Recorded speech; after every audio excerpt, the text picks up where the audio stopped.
FM. I can see Manu do 9 on so about just on some and a pencil so ya de braille.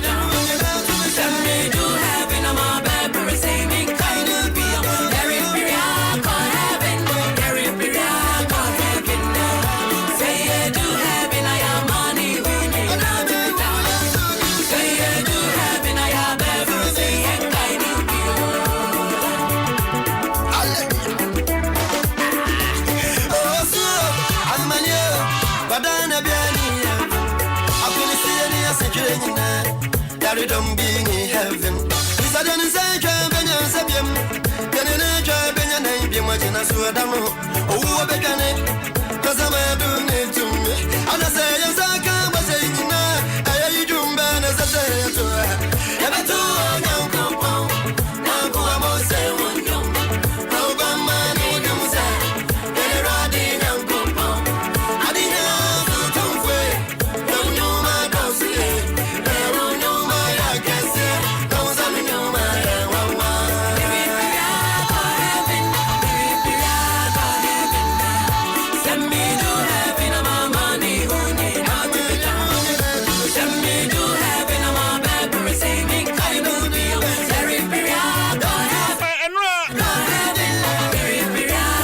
Sama yokono ade krata abetroja chacha for penny Ora Johnson said dunketia na nsa hyase se nipa bia abato yi mu wamo akọ contempo independent wamo free and sama yokono mu no ye kasa yi wamo mu beye dunwotwe ye amayokono ayi wamo nyina din afri wamo krata kasa ya pamo mafi amayokono mu na listen to them ha Daddy don't be in heaven. Is I don't say nothing. Answer na bombo listen. The a important announcement. Kwenye bia si wo. Akwan no so. Ufri pokwase eba of akwa na. Yes. The way I'm traffic na ye no. Amafo eguso fresa yesre omom pesa cars akese na itimi lift accident cars towing cars na yes na ekunku yimfri ho hu se efri amasaman de banana pa ni nyina traffic ni wom sa ba besi pokwa yeah it say be say e be ka after each change no e ba say wo ya dru jonte ho na kemu asane kakra nti omo e fa main road no ma fam omo e fa omo ko fa soro ho no so ana yes no ma fa but this are over betiesi sa esoro no aye main road na do ba si achimota na anu ho na car na block hey etikas bebrebe free pokwa sama kumase nya de ba nyina age se wotefa form ekofa ofankora na about ne so and traffic idea aba no me ahomachi me ba TV me late because I didn't know say time how the fifie oh yes because me ba titomu and now I want to do alpha baby enye ye biem this so diswa de be fa form just imagine it's a strength for kwan bi o me fa so bi o be yi kan na free si bia because reports na eba na insha danye papa na car ben car kakra bi na cargo car articulated track ewiem nyantete ntimi insha de hu ade kro wom but oben ho a ayete se rubber bi na atwitwa no particles bi like nkiti bi ene gu bottom okay doso okay doso pa na said ya to tani say across kwan say no just say motor kra ntimi mfa ho enti a si kwan no tani so mu yi car ni free o asemo go traffic asabe ya fina nipa do na ene wo bra wo de kotwa mu kra ni ahu na 5 a.m. na me traffic so you can just imagine you say ekobo no so yin there a hard drink that's me that say when you mess up praise for say momo modia na ofanko kwan no so o ba bi no mo nkɔhwɛ na kwan bi e be fa so e be yi ka kese no afiri kwan no so ma akwantufo atimi akɔ no etimi ayɛ ne saa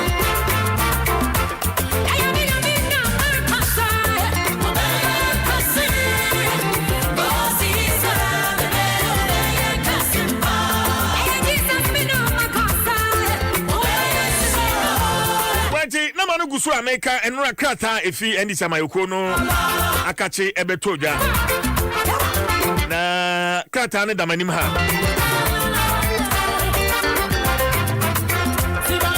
ma menji brena fe menken kan krata ne mu kakra press release was say the National Democratic Congress wishes to bring to the attention of all party members, sympathizers and the general public that the following members who sought for and obtained nominations from the Electoral Commission to contest the upcoming parliamentary election as independent candidates have forfeited their membership of the party. And it goes on. They are listen on ewoho. 1. Cape Coast North, Valleys, Achianu, and Central Region. And Aguna West, Lawyer Ishmael Texan. And Upper Dentra West, Emmanuel Gagbo Gum. And Bilsa North, Ogade S. Gibson. And so Nidin Waha. Garu constituency, Honorable Dominic Azuma. Pusiga constituency, Akunye Simon. Pando Isaac Newton Nyagbe. Savelugu Idrisu Al-Hassan, Mion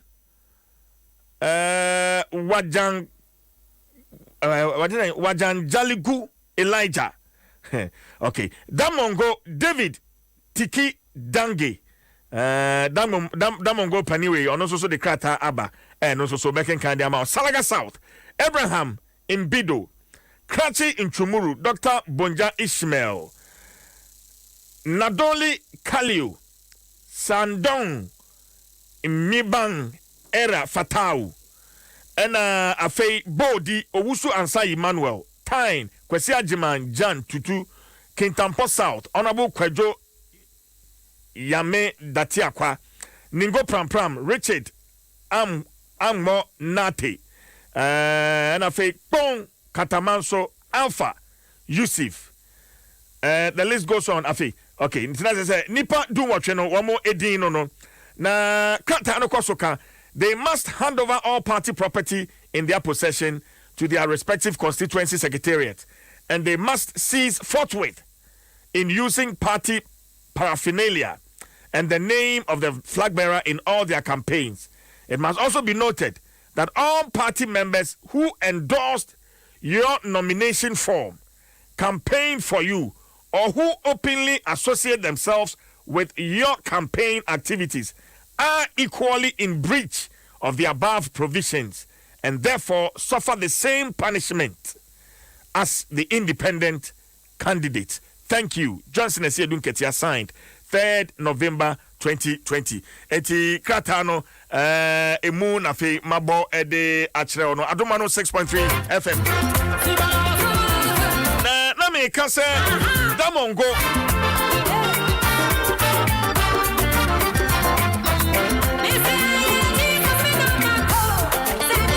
Apenino a ye kase ye yi na die free amanyoko no mu Damongo constituency no o de Krataba.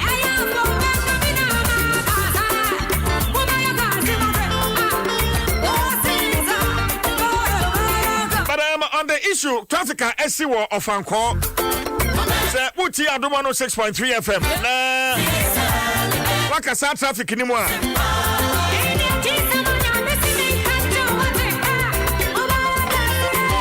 send me a message. I was 0206 943337. For video of the situation. Send me videos and pictures. I was 0206 943337. 0206 943337. 0206 943337. Situation what you saying? Sending me pictures, sending me videos.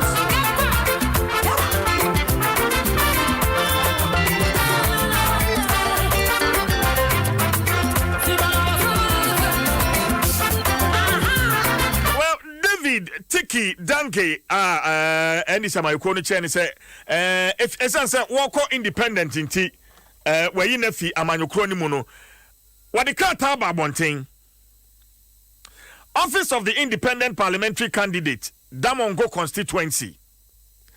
And this one is in response to the NDC press release. I say, my attention has been drawn to a letter circulating on social media seeking to terminate the membership of certain members of the National Democratic Congress who have obtained nomination from the Electoral Commission to contest the upcoming parliamentary elections as independent candidates.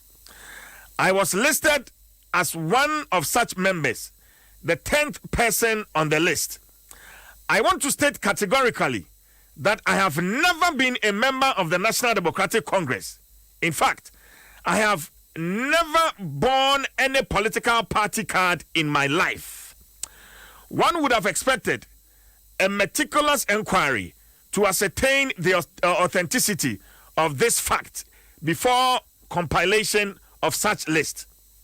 In as much as I respect the NDC as a party, I am sorry, I have never had any political activity with any member of the party anywhere at any time. I have accordingly notified my lawyers about this anomaly to respond as soon as possible. Signed, David Tiki Dange, Esquire, Independent Parliamentary Candidate, Damongo Constituency, Savannah Region.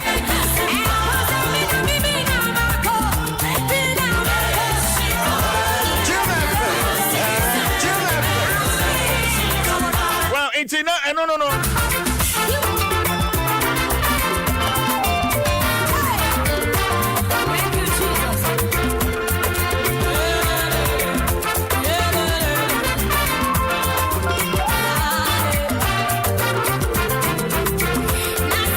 Interesting times ahead, trust me. Well, I'm getting lots of messages.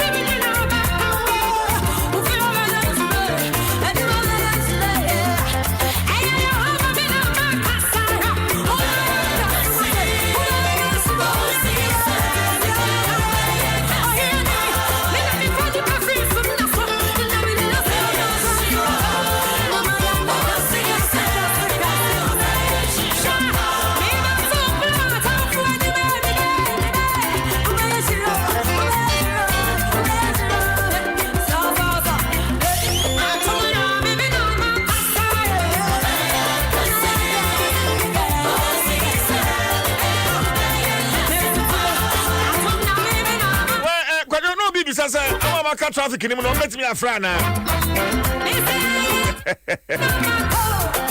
me a friend. Now, production team, no, and 0302216561. 0302216561. But so let me send a WhatsApp message. 0206943337. 0206943337.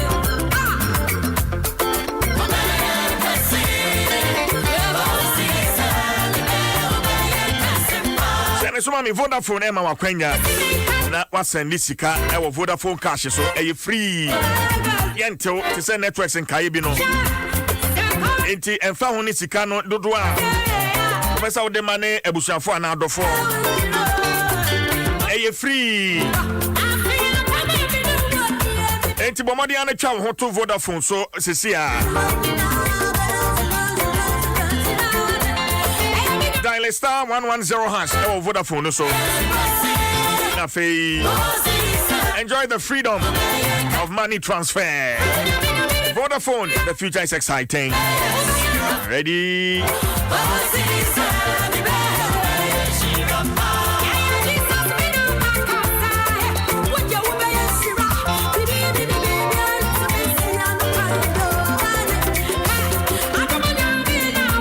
Sir, we are buying Jumayani and I pay more some there at the mount. We are buying Jumayani, I would deem our controller and accountants general payroll swap. UMBM, our South Queen. Sir, and they are about 150,000 Ghana cedis. If it's my idea, a Bessia, a day air so was na Yamau 48 months with your trip and crack. Enti abaya juma for radio abadi amamo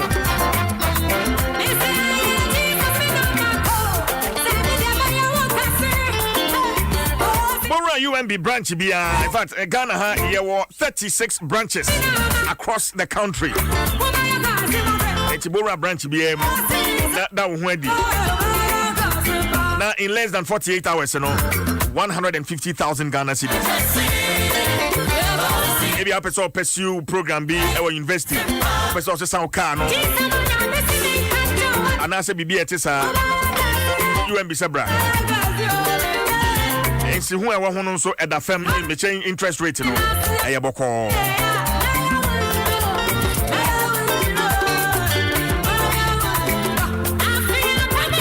And when UMB entry train and come on. Na wonso so nya sa kwanya yi akwanya sonko kra wonso so nya bi wansem bisa na openche mu bia 0302 633 988 0302 633 988 and a toll free 0800 100 880 0800 100 880 and also so betimi any the so ewo WhatsApp 0266 020 400 0266 020 400 UMB, we value you more.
Try ya do matrase na nekwa champa masafo edu nso so atrase mame mo makwaba na yenkwa nim ahoma no anapai atwea so ladies everyone CJ awode wo odum fonde achaye sa odum fonde achaye se yeda so ise ya na ya sedanko sedanko ene yedema na vise bi de enye ebi de enye nti ye hunu se ya na chese adechen soma enkwa bom na fe ni aka bia no ye jaya mo no a because ma ye bibia nko ma de nchi nti sije eya aka ni aka ajamba ma bra boko adom na nyankopon de abo adom so amaye de nyamias bi de nyamias kwadana so na musi US yes za mona eja abogafo amu fie ha azazirafo omonefo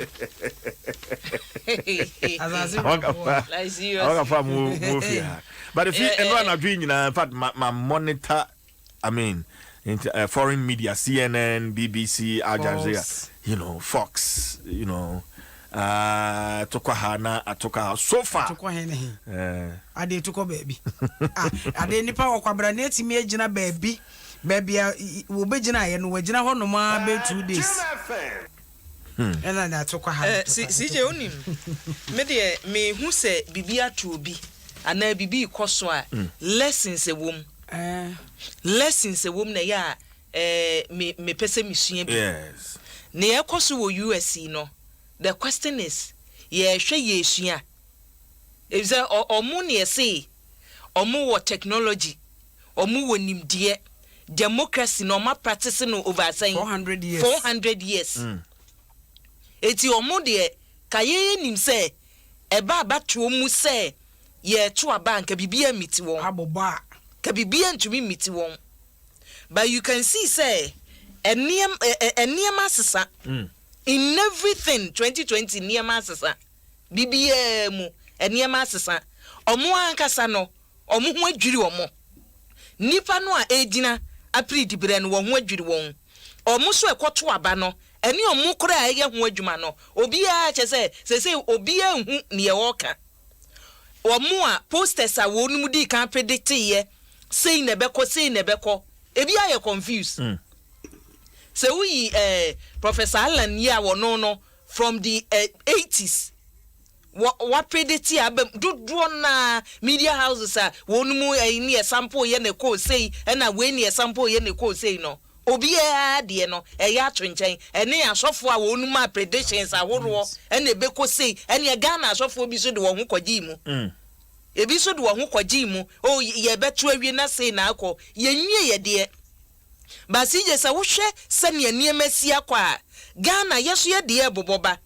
eti ye de no di bisa ye ho se wonu ma esu kwadubunu po nu di wachi a won mu esu kwadubunu enu di wachi na wo a wo so ne abre emponko na ehwiri ten emponko na ehwiri a mo de pepepe eti ye no mu a ye won chen no wo bisa ho se de na ye esua firi mu ya bato no ho ncheche ye kwan a ye befa so na se ye to abani wie a ne moboye mu kwanye be fa so na ye betumi agada information ne nyina ebre semu ne yetumi abobo no eze we mu de ne abiti omono sije covid ne ka ho won se nka nipa e wose wonum ko so okoto aban eze dodo na emaili ye dodo na de ba bi a wode fa ye no eti ye kan ye ti eniema biti omo eti electoral commission e wo Ghana ha sei ye bambofo stakeholders e wo mo nyina no ma ye hwe ne se if uze de bibia de politics ko me no na emesere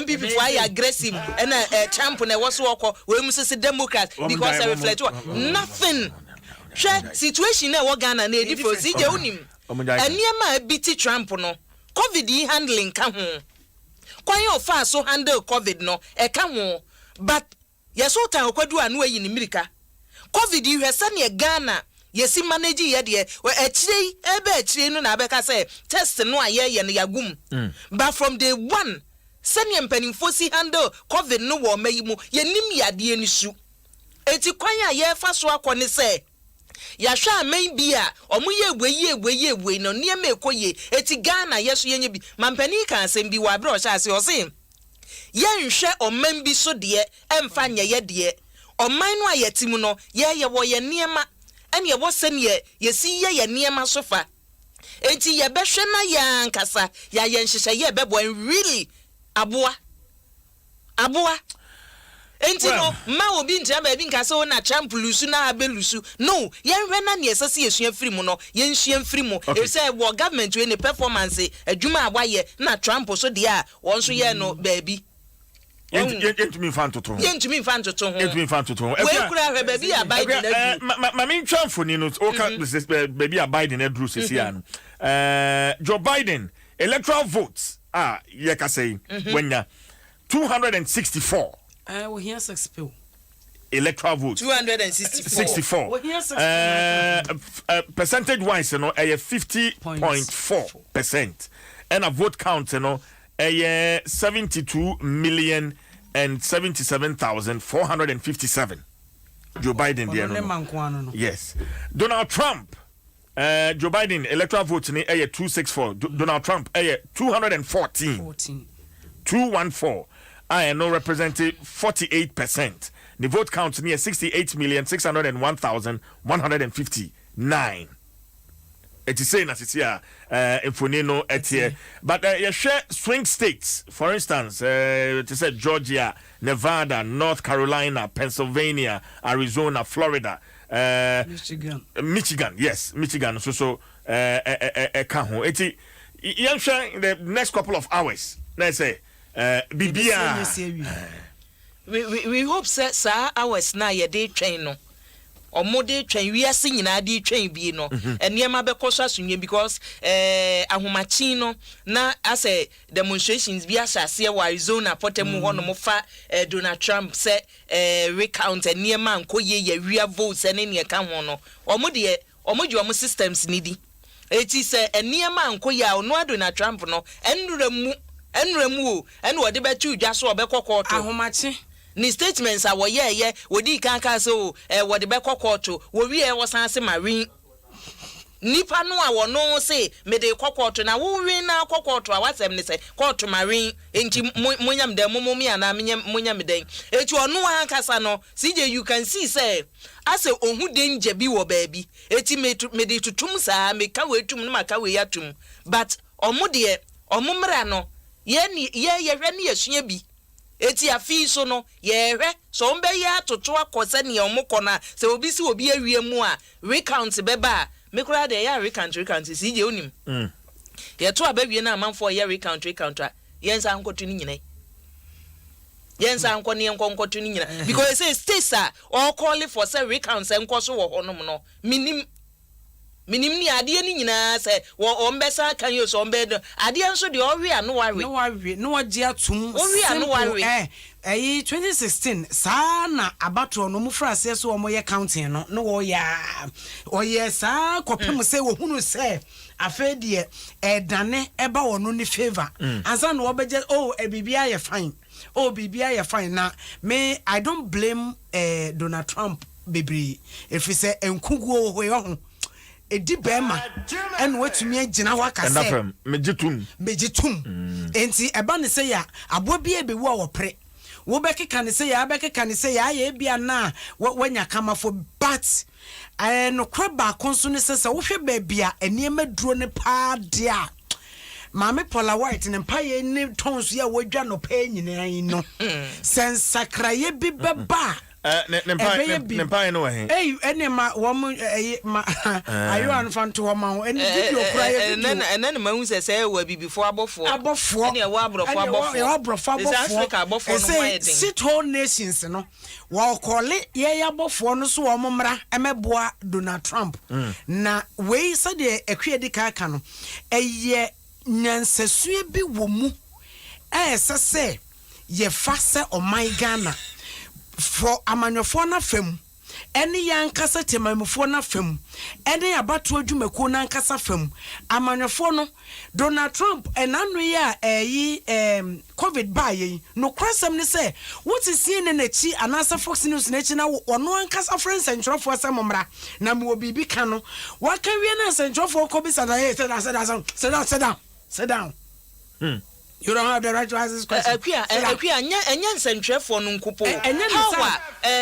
Hawa ono protect hu bi yade no ne ni hono mo na kumfu fo yare na I mean ne utterances. Se no smas aso obi anse. obi ono so obi no so mas obi anse wankasa me kura me nso wose mo obi anse na se chances wo hwe ni pe wo yare mu e wo America mema at a point da bia na me hwe CNN omo mortuary wo mu bie ye na je se me refi state no na je se kro no mortuary nyina ayema enti se eba ne se na aka se nipa na omo ti kromo no wo mu nya chance bia no mo mpane se wa wo boa ene CJ wuni ni pa ni abie na ano na mitie ye hafo no so yeso ya manyofo na wo ha ni bi ase obi fili se minu a mimi ko gina awiem akoto aba me de oka wo kasa wasem tofo mu na nwanse na atwa ho achia ko bon wo kasa as if say somebody owes you. Nobody owns anybody. Eti ne wo mu ni say wo ba na wa anya asem papa bi anka ntweti mu a we will punish you. Everyone. Nkofo nso aka trafficking. Apostle so ta koso wo sa pomu aka trafficking papa in fact. O say sa kwan aye major road ni ntinu ya na o hwe mfoni a. But was supposed for. Na sample for je etwa ne sisi a de channel say trailer no across so kwan no. Enti o chese moto kura anya de a moto betuma ende afa ho o ze we yan waju so be fu kada kura o ma me da be issue no so kai the same thing nya de a moto kura ti me fa ho no aka say na so what yes kwan no so da wunya kwan se me mpa ba bi kura mpake na katum se makope moto ni bi akwa akotena so enti sa kwan no apostle for na say na police for no no because from my so de ne na ache wo na chenti ya besre DSP Alexander Obene ne mpanimfo MTTD for munu ho maye na ya nhwe na yentumi enko yanim na CJ ne da obonkrata no so ebi aba Ghanaian Times say na mo na asem wo mu na mo hu se ne nsem no eya nipa bi hu ni so na mo ne na monche so ne yenya ne we na sem na wo court wo court nti Accra Circuit Court enra wonum kwasetena ne yesi Chief Executive Officer yi oda Men's Gold ano Nana Pia Mensa aka Nam 1 yesi kwadu ede abono ene se sika hu se to da sika bi wo wo so tua hoto wo de kwa akwantuom se wo de mane no yeso wo de adoje eno ho kwadu ba ko a ye de abono no eti yase judge yi otena dwam de bonka ta esi owura yi Evelyn Asamoah wo olive nti na one enu ananka wo so odi na asem no ma anya ani ne o mahwa ne se nyame ya adom a December bosome ye to aba ni wie a 16th December enu on besa atena na mo na asem ni so bio na o mahu ne krontu hwe enne de bonka ta Ghanaian Times a na mo na e wafira kente no wo hye ne 4 square space enu woda ha sei na ehase ya so abusuafo aprosifo mpanimfo se mo a mode ne se mapagya nade ebi pagya nade a wode ye adwuma papa ne ebo mo so a wo mode di nsemone yaso wa wadwen se abatwe mu be di nsemone a aprosifo a ye ti wagumu eye 62794 aprosifo mpem aduosia mienu ahenso aduokono nan ane ye gya wagumu wo se abatuo brenu dura ewe kura de nya prosifo nko migration for ka ho dum judgment ye for ka ho national security for ka ho yesi prosifo ne omo a wo hye ntade de identify wo ho de on be hye omo ntade na national security for no wo mo no o ma hye ntade awuhu ono ode na mu na prosipani wo pombo anu se wo be ye wadwen se wo ba bedin chima bedin semhunu ene ni eseso ode hwewo no wo beye ne pepepepepepe wonye jamu o ni e wo so ye no wo beye ama pepepepepe o se atetede wo so openi moja dodo a ensuo ode be fremu ama no eti Ghanaian Times ni nsem ode ba ye bi enonakua Daily Graphic anopai wono so baby awudi si ye eho anode mfonini kakraka ato ha wo chechire mfe kofi kontimi nko hobim na wonde anopai wo bisa se Enfemfe mantam December 7th hwan ene obetimi ede ne nsa to sa mantam no so efri sasa de nyina ye free abato ase free 1992 ede baba pem enei yenim sade enfemfe mantam fo ma bato no ete wo mo de wo mo ye mantam a wontumi nkoka se NDC fo a no mo toma wo mo NPP fo a no mo toma wo mo CPP a no wo mo te dabi wo mo afi bia wo mo sesa wo madwene obia wo mo sususu wo mo to obama no a eyeye ene wo mo toma no nyese bia me de ye wo metum ena finfin mantam fo de to aba enti wo bisa se afi amanweku akese mienu so say central region mo 23 constituencies yes 23 constituencies no ye ka say MPP ewu mu 19 na say akafo ewo NDC wo mo so de wo for na ka na MPP for che say afi ombeji aka ho NDC for so say de omoji firi wo nsam kura 2016 no wo mbesa aba bejaji mu de bi aka ho enti fifi mantam no wo na decide so wo say wo na decide o mind de obey o mampanin bebre abato no sana aha no dynamics no ete e wo fifi mantam enti wo say afi kwama hwan enti we asembisa na asembisa we kɔ edema amanyofo no na eno so dam na make say Ghana mampani na nadanko akufo ado wonenemu wasantemantemu enra fomena ena okopie ena wone nananom hemfo ene adehia wono mo fomena edi nkomo wo mo didi nkomo na so se wo mo si district hospital bi wo fomena na a check across so mo frase 2014 ebepem ne na omampani se sa fomena ayasabia no eni enum bi wo district ahodo no mu a eka ho no sika wo mbehi wo betime edi aye wiate wo monsa free ho no $40 million enu mbenya wo betime de ese ayasabia na so ne nyina mo se wonya do sakoto abro di anu mu a woni kura wo bedi enti wo mbafa kwan bia so na Oma pesika no de wiasa district hospitals emakomako ensia ya fomna de no eka ho bie Daily Graphic ya didi Daily Guide so ebetuam na Daily Guide mfonyi mienu na da ha sei wopan oni bedia na opan opani Martin Alamisi Yamidu ena ni mfonyi da ha no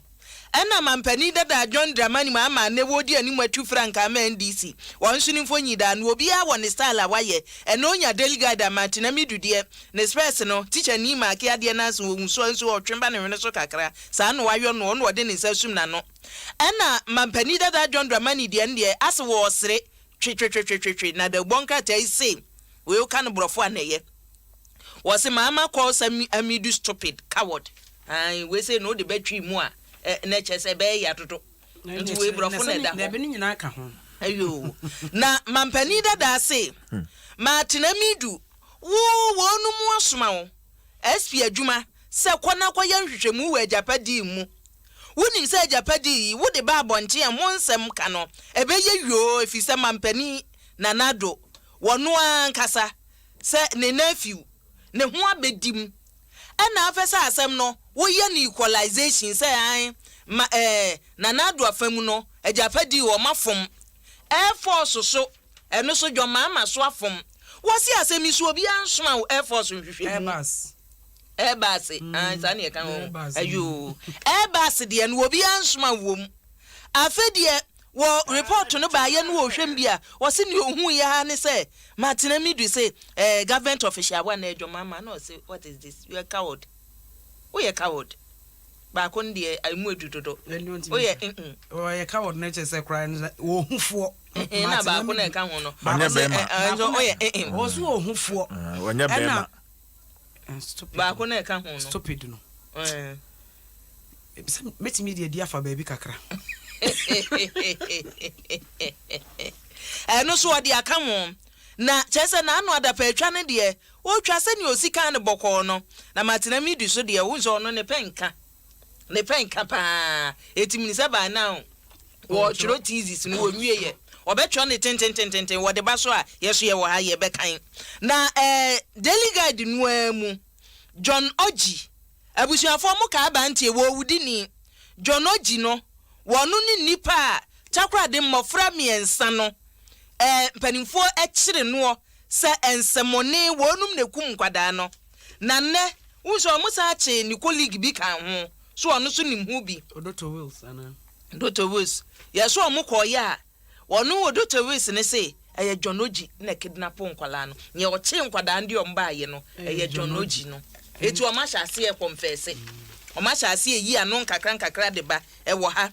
Na yebesa si muso mane na menkwa ahoma no so bentwetwe sa enkomwe mene Barbara Asamoah or Deputy General Secretary of the NDC mene no twetwe enkomwe Barbara o timi ka me akwaba Yanio awade wo hode nyame adum na so yegusun kakrakra kata efri makache eyi nipa dumwotwe every NDC amayokuo nim edamanim ha in fact medical akenkan krata no eni nipa 18 ni nyina a decide so omoko independent but masem bisa no ebeye how did you arrive at this decision Barbara yo me da say they din ka mama wa chief na chi na NDC amayokuo no ye wo mra ye di ebukuo no ye na ye hwechini ye kese no ase enti ebire bia obi bedi djuma bia kire se wa twe ne ho afichini ye na se no na se nipa na kire se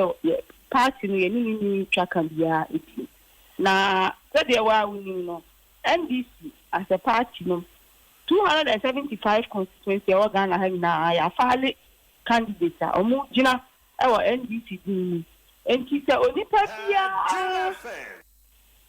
onipa bia also we NDC ni ana we NDC supporter ana otu abade me NDC na emo de o kwa kogina content kro na wa hese NDC for ma ankom no kwa kotu aba ma ye nuanu mo a wo gina we NDC din no mo kotu aba ma ho that say wo ni ya wo ye no any party ni mra ne ne hihye ebo ebra enti nyanya ade a ebetimi ne wo adwuma eno enam so ena empanifo ehwehwe mu a yehu se sa nipa makoma bi nwotwe a ye kom ho asema no pay nipa bi a ebi kura ya former DC ebi a former MP obi agina MP and DC take so akọ parliament be some prayer nine ne ade nyina ebi so ono mo a omo shada ni wo manim so omo ya NDC for na so omo kwa gina independent no obahe na odi Yewura John Dramani Mahama photo atare ho na chini esi Yewura John Mahama nchen no so ni photo atare nchen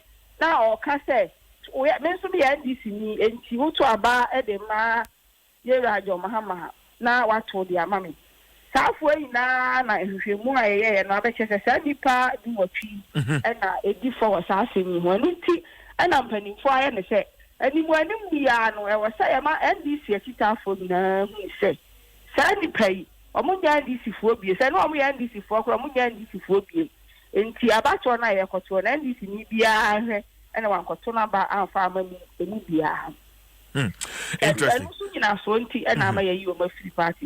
Okay, but one penny or man kasa engagement be ankoso. Semuni omo eshia kasa ya outcome no diania Barbara. Oh, ansana ye kwa file nomination wo electoral commission no. Enipa no bi wo ho a meti akasa dodo no a wo ho no mo a na ya ke se omo be kwa akogina omo pese omo gina independent.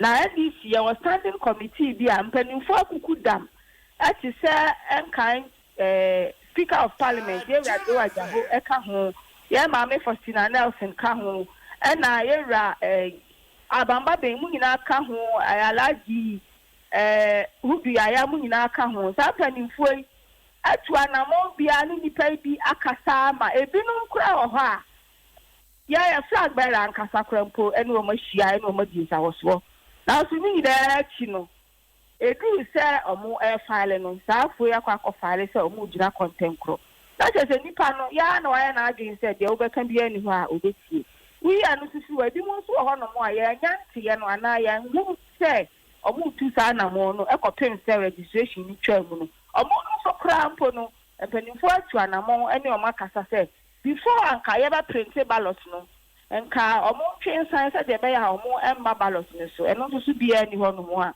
eye adwuma enti se ye ne mpanimfo atu anamo akasa kasa bia wase ye kasa de bia wase ye kasa de kire wo mo afutuo bia wase ye de mo omo ye nyina ye de afasa akwani na so omo si chinchina omo de content kro no ano mbekwa akogina dia na kire se bia na omo tiri mu po no na enya dia ebetumi aboa NDC party no then eno mu titiru nti na ama ye gina so na enye se ye sorry ya na ya hwe ya ye ha amo amako file independent na ya san ka se ye ba be yi o anamo bia wa se mpanimfo tu eni time ni e kasa no mpanimfo tu sa anamo no de mom no ya no ma yo imagine say o mbekwa akogina na me dia wo hwa ebi ba bi ti say Sabelugu Every 1992, I said, a Fourth Republic, democracy, NDC party, now you lose that.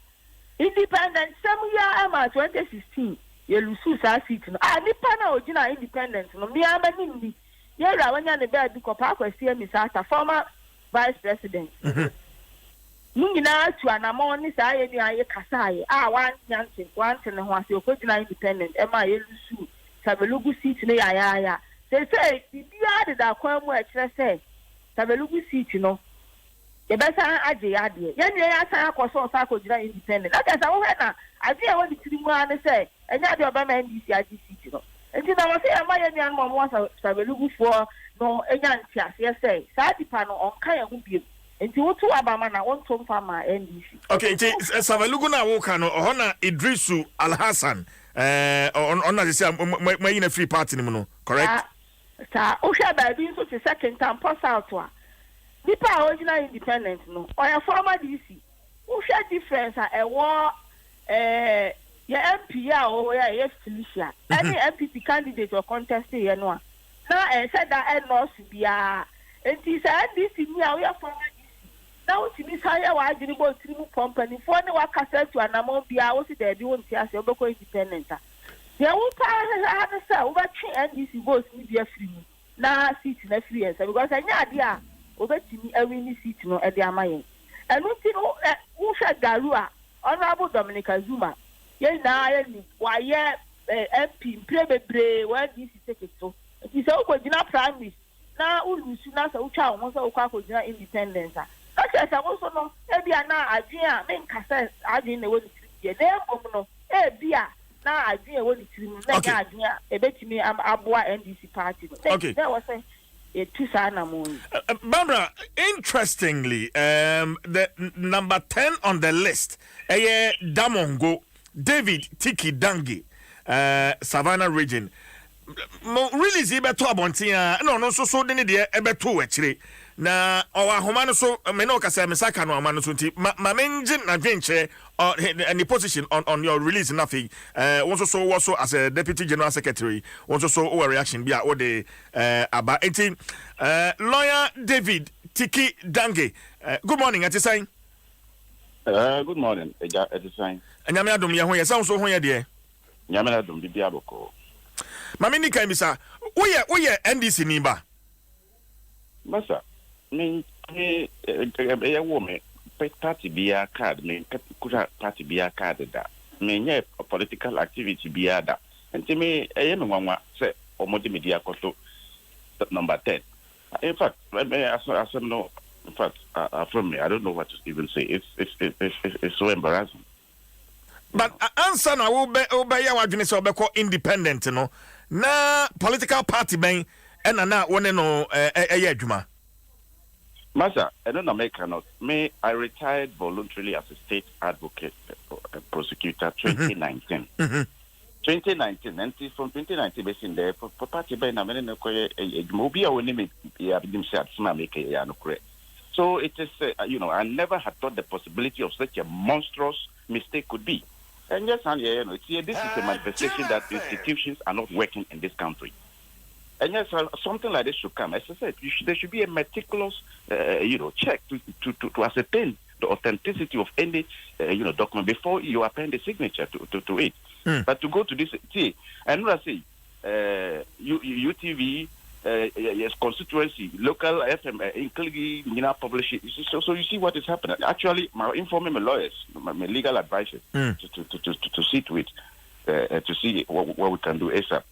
Because I know in fact it's too bad. Masa, and yes, yeah, they probably bring me. In fact, the Inspector General of Police down, everybody, As not make no correct. Many politics.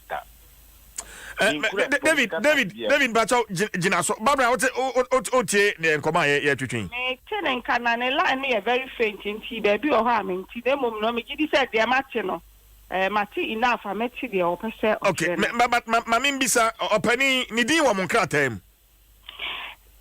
me ba so say didi wo enkratam say sir is he a member of the NDC and am pese me e say me share me kasa ase no me kan say epimu wo ho no mo a na omunya NDC ma say omuye flag card bearing members of NDC name omudumedi a omudi as independent candidate no e be affect yan NDC emza me say ase no me kan sa de no okay no me ankasa makoda mango enche ye kra makoda mango ho makoho mprendu ebra o say ase na mza around time na ye churo ye di churo no na ni posters e say ase ba abonti me koda mango ho there say na watwi mienu ntamu ni enso so me sango da mango ho say wonya NDC ni na say wo ye campaign na wo ka say monto abano ma yo mahama na monto ma me so a it is going against our candidate because NDC our candidate our da mango ho enti no sa wonya NDC ni adenti na wo ye campaign na wo ka say monto abano ma yo mahama na monto ma me so enti no ebi na me I beg you, David Bacho man anunsi meba ho meba so oh ye no e wo form no jumadi a odie groups a ohia omo ebi a NDC groups ni ade na ubehu no ase ne odi na ni esti wo mo so say wo twen NDC vote no na wo say ya maye nuanom NDC for eti ase say nipa no onka ye ho na so kan ya hu kura ya ina free party nti efi na ekure on kan ya hu bie enti no omo call from ekohwe ekoye friends say ehwehwemu ne ekoso in this constituencies no omo sa independent candidate me na independent candidate bebre na air contest across the country na omo activities a omo ye no omo ne ya omo ye no form ho ene omo kasa ye mu no e kire se omo pese omo kire se NDC vote and more target to omono. Yet you na a cancer nipa 18 no. And you may not necessarily be a card bearing member of NDC. But so long as I who is activities are all no, actually say NDC votes and our target no. Yet you are more cancer listener. Okay.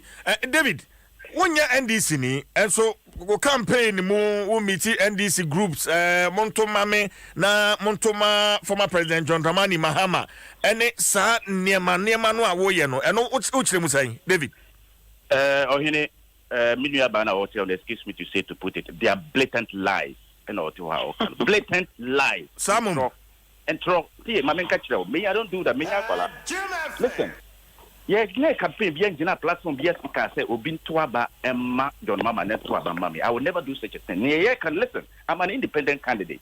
Yeah, the say. Yeah, ni papa biya but what ma candidate we NDC ni na what ma His Excellency John Dramani Mama na what ma Honorable David Kidange. What ma Honorable His Excellency Nana Addo Dankwa Akufo-Addo na what ma Honorable David Kidange. But say obi beka say me yako jina bidi obi ye proud of say even any member of our campaign team ako jina bidi yaka say yes to abanoma one say we don't do this thing. Let's see we need facts. I don't sit anywhere and just spew out anything. This is why our system is like this. And yet good. Democracy has descended to monocracy and has descended to gutters and to the acre because leadership has become a problem to grapple with in this country. This is why we are suffering. And that is why some of us have come out. And we want to ensure that we bring sanity in this country. Look, Aslaxin, you know, a dramatist, and a friend saying, Norwegian dramatist. And or define a political party say. Political party, it is a sausage machine. So in sausage machine. Yes. BBR, blonde head, smart head, what have you? Then you buy, you have everything together until you have what? A complete mash. So what comes out of it is not an individualistic mind or thinking. It's from the mash. That is why you can have somebody like His Excellency Nana Addo Dankwa Akufo-Addo and you have Wontumi. You can have somebody like His Excellency John Dramani Mama and General Mosquito. Please, this country 63 years after independence. Look at where we are.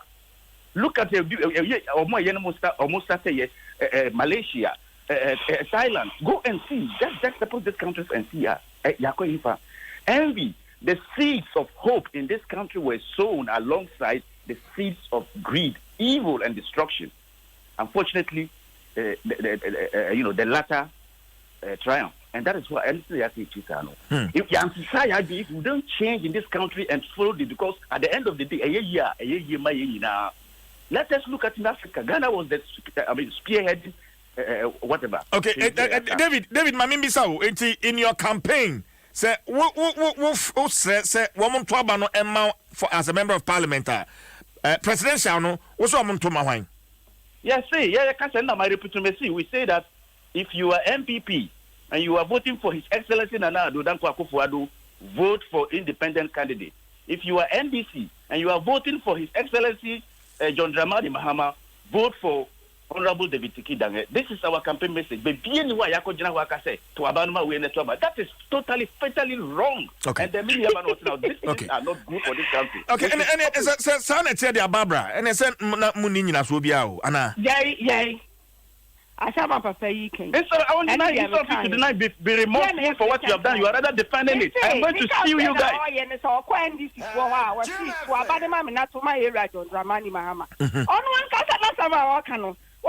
If you are NDC, vote for Mahama and vote for the independent candidate. What is the difference? The difference is all come from me country.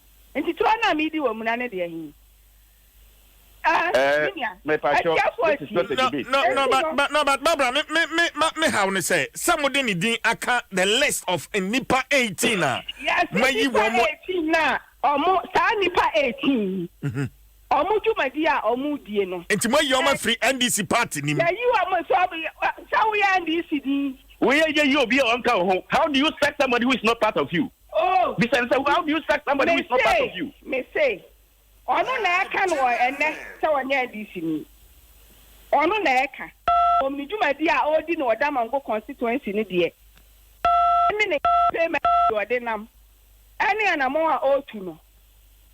Obvious NDC for and our target you. I didn't even but Sabisa Minkradiasa and Penny Forty Achianas we yes, we pan a small mama call from a quiet time. You better me answer back and I said, this idea, no crime in there all can but maybe I know Parkas I only cannot cry to say I don't because I can say, almost one of my campaign. Almost we are this near to my John Mahama, not to mommy. I don't have a problem.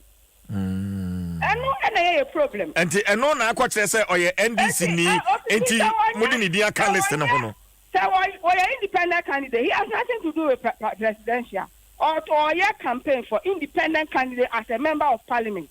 Only there are independent candidates, presidential independent candidate. I don't know your campaign. He can decide to campaign for the independent presidential candidate if he's not happy with any of the two. And I say, I campaign among my president here. Presidential candidate here. Because our MP, your president no pay. And you want concentrate on the campaign as independent parliamentary candidate. Now I'm for NDC, I'm a campaign more for NDC, I'm a matter. Now, or didn't do my Obian in the answer because the idea no. Why are not against Obeko independent? Okay. Yes, I am right. Okay, Barbara, my main call David. So David, what's it? What notify or lawyers? And I'm Ben Abaso Mutu. Are you seeking to sue the NDC? Absolutely. Me pacho, my make a sembako. Minu bano me ferema do pa. This at least na Ghana ya san yekini. See, ya human beings. See, when you are wrong, we have been senya immediately be remorse, we show remorse and at least correct it and deny. And still, she just repeated the same thing as you also like so bisano. Or can say me say still that I'm using only His Excellency John Dramani Mahama. May say His Excellency John Dramani Mahama and His Excellency Nana Addo Dankwa Akufo-Addo. Yes, so yes. What's him depending on Oma Obeshia Womono. Say who share Omana so me NDC for. No, there be any MP before, that is not the case. The general thing is that they say who you are saying, and yes, you say it separately. It is a joint statement. Say, "Utuma weya, o presidential, no watuma." And yes, say, "Ubaka kujira only John Mama na Obeka." No, that is not what we do. Yenye be that. Now the question I'm person bisan, who bisan is say, even if this is going on, Adentina with me, you will be on count. How can you dismiss somebody who is not part of you? How can you suspend someone who is not part of you? Does this make sense? And she still have the guts to sit down there defending it. I'm sorry. Okay, Jerry. Yes, Barbara. Offer me, say, Obi made the matter. No. Yeah. Or say what they are some command lawyers. NDC is a political party. Young Kobe, only they be intino. You better train the lawyers in the bar, whatever it is, no. We will make our case, he makes his case. Okay, but Barbara, at the end of the day, if it comes out to say he has never been NDC, he has never associated himself with NDC, he has never had anything to do with NDC. So retract it and apologize.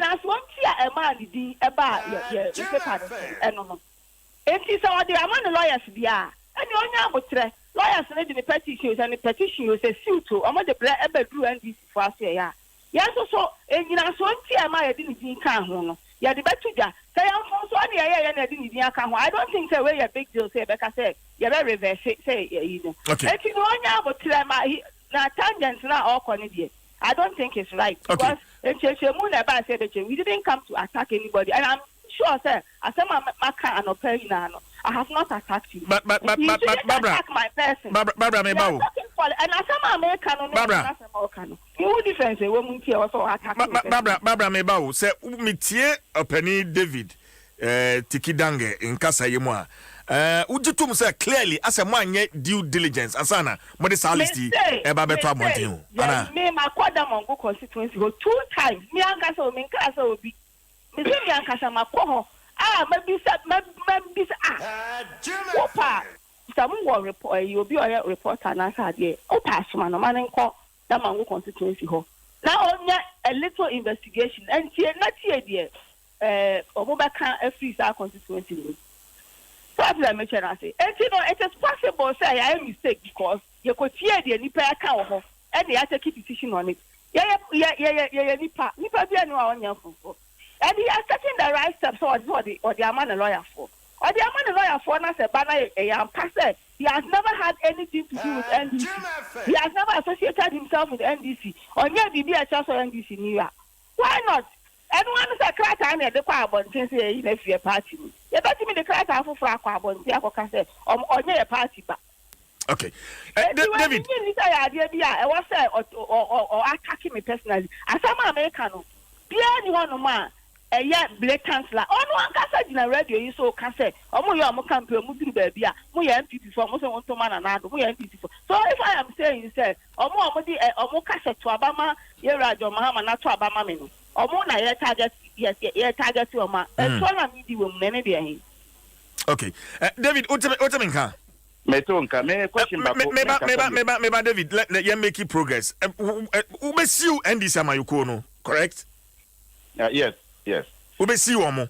Absolutely. For what? For what? I send back na person bisa. Se nipa ye campaign kura, so we are independent. Not a year campaign kura ma another presidential candidate. Does that make you a member of that party? Maybe simple question. Even if I'm making campaign, if that's original platform, he should just say for the whole Ghanaians to hear. Say yes, say I no say me year campaign ma Nana Akufo-Addo and His Excellency John Dramani Mahama. Does that make me NPP or NDC for my name to appear on such a document as their member? Please, let's be honest. If you are wrong, you are wrong. Show remorse and retract and apologize. Anyone who will be to me from, but to go to this extent, still adamantly defending and deny it, trust me, it's so sad. Okay, but David, what are you suing for? I don't have to come out to say that my lawyers would come. Would come out. That's okay. I know it's to my legal advisors. But you see, Japan is so sick in this country. You see, that's the simple question I'm asking. Say, me campaign ma a year. Not me bo a year, Mama Ding, and I say me bo a year. Does that make me NDC? For my name to appear number 10 on their list as a member of NDC when I have never borne a card of NDC, and you still had the audacity to sit down defending this? Please, let's be honest. Okay, but David, Barbara can say wamonsa kan krata free lawyer for her. Na afi hwehwemu ne koso na mu say ebia mfumfo bi no mbo ya o de krata afofro be san so e de aba bonten aba be chim. How about that, David? Oh, and no problem, Marty. Me that's it. Barbara. Onia. Yeah. Enti so nipa do nwotwe. Kwan ben on befa so say for instance e be a fin na koya obi say me ana me kan so me boa me nya nkwa independent bi mu a mo be je won mo. Barbara. Yo, me that's it. The answer na me ba ho no pese me kan asem bi kire minim ne de so emi ni apani use so ye me ne ye pro. The me ka kire ne say me a me gina ha bab as Barbara. Me ntimi anyina ha nka say letter na ya tro no ya yamfon so because ye mu aye that was the outcome. Say now what draw your attention, we will go back and see say I yamfon so. Na mom no NDC party no. Ya nsi say ne say so we who free party nim na ko di juma bi ne party nim mra ebo ebura. Na ye tu say na say you free party nim a.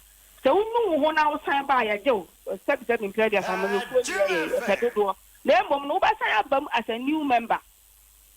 And no one at them woman, so no one as I was a party for Adia. The baby watching the party baby. Name no, over process, no senior, or be all join the party for as I'm starting. Name no, your beer upon or your beer upon us or certain big kind. Or be why ready, sir, or best I am back party in the eye, Regina too. Barbara, I mean, I say, Naminda Ura David Tiki. Dange. Menda also so was David, we wish you all the best. Yeah, that's a pa. Thank you. Yeah, that's a pa. All right. 80. Semo. Barbara Samoy, Deputy General Secretary of the NDC. No, Mahoma Bakuso. And Ura David Tiki Dange, independent parliamentary candidate. Damongo constituency. ABY.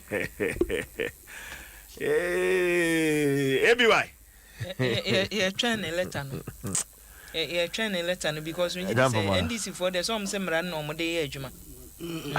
But what makes me a member of a political party? Ebia no munim say oni card. Say ono onam a wo bodin say muntoma me na muntoma jomama no. I think say no so no mu gina. But ono so che say enye jomama nkwa no oboni bi. De me so kra me na onya dwene o. Wo kotintim nkrata mua e de o signature to ase.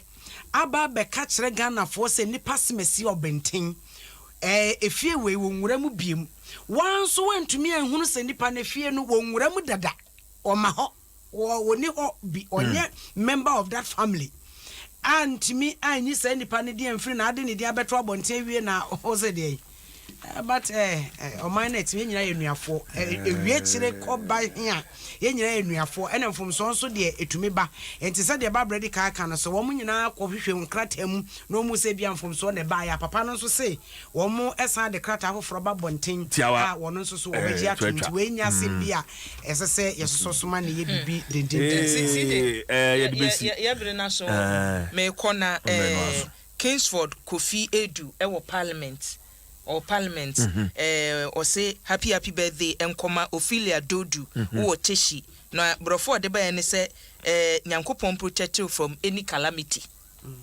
from any calamity akwa wan kan brofo ni nyina no one man can may the Almighty God bless and protect you from any calamity. I feel no kind brofo because you can say brofo de ba ne say nyankopon mo ho ban na one from any calamity. Edu Kingsford Edu parliament aturenche bia we na frim and Ophelia Dodu teshi happy anniversary na fe ya de aseda no e de ama Vivo smartphones, stunning designs, superior quality, Pan-African savings and loans, and a Bellaqua Active Dura Plus, where Dura Plus goes water flows, latex home your partner for life. Vodafone, the future is exciting. Ready? And Agbeve Herbal Center, Omadaroma. And I did the Broncata Naposo. Yade Ebrewo, Alex Kobina Stone, Matinase, Okumankra, Adom Sports Page 1.